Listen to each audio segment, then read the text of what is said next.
Trump's new trade deal with Vietnam, a potential hit to your budget. CNN. Imagine spending more on everyday items like shoes, gadgets, and clothes. This could happen due to the new trade arrangement that President Donald Trump unveiled with Vietnam on Wednesday. You might be wondering, how can this happen? For the last 3 months, products shipped from Vietnam to the US enjoyed a reduced tariff rate of at least 10%, a significant drop from the 46% rate implemented briefly in April before Trump paused it. But here's where it gets intriguing. Trump's temporary halt wasn't just a breather for negotiation. With the clock ticking towards his July 9th deadline and only a handful of new agreements in sight, Trump is poised to reinstate higher tariffs. And here's the twist. Reaching a trade agreement, or even just a provisional framework, doesn't protect against the likelihood of increased import duties.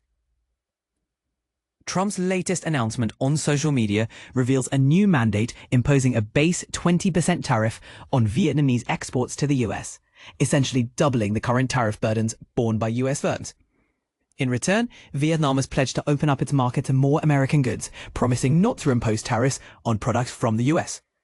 However, many specifics remain unclear, and it's uncertain if anything substantial has been finalized. Vietnam's official news source, Vietnam News, described the recent developments as a framework. Clearly, this isn't positive news for American shoppers, pointed out Clark Packard, a trade policy researcher with the Libertarian Cato Institute. Notably, Vietnam is now the US's 6th largest source of imports, a ranking that has climbed as shipments from China have dropped. American purchases from Vietnam include electronics, clothing, shoes, and furniture, according to the US Commerce Department. This situation means Americans are likely to face the pinch from higher tariffs.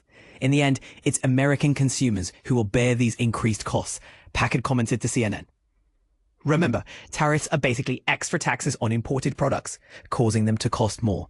Initially, businesses handle these tariffs, but they usually pass on some of the higher costs to consumers by raising prices.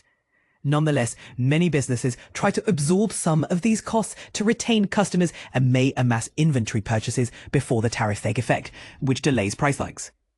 However, eventually, there could be limited ways to protect consumers from escalating prices. The administration consistently argues that the burden of tariffs will fall on foreign exporters who depend on the American marketplace, recognized as the largest and most robust consumer market globally, said White House spokesperson Kush Desai in a statement to CNN.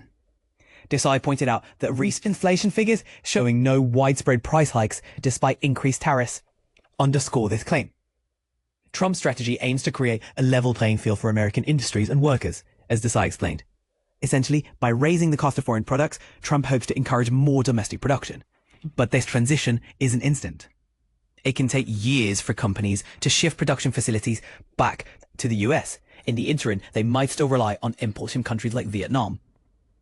Caleb Petit, a research associate at the Independent Institute, a think tank also leaning libertarian, challenges the notion that American businesses will actually benefit from these tariffs. Many depend on exports, including both individual components and ready-made goods worth billions of dollars. These tariffs won't boost American industry.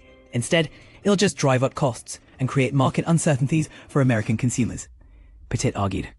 What do you think about these new tariffs? Do you believe they will help strengthen US production as intended? Or will they place a heavy strain on American wallets and create market instability? Share your thoughts in the comments below.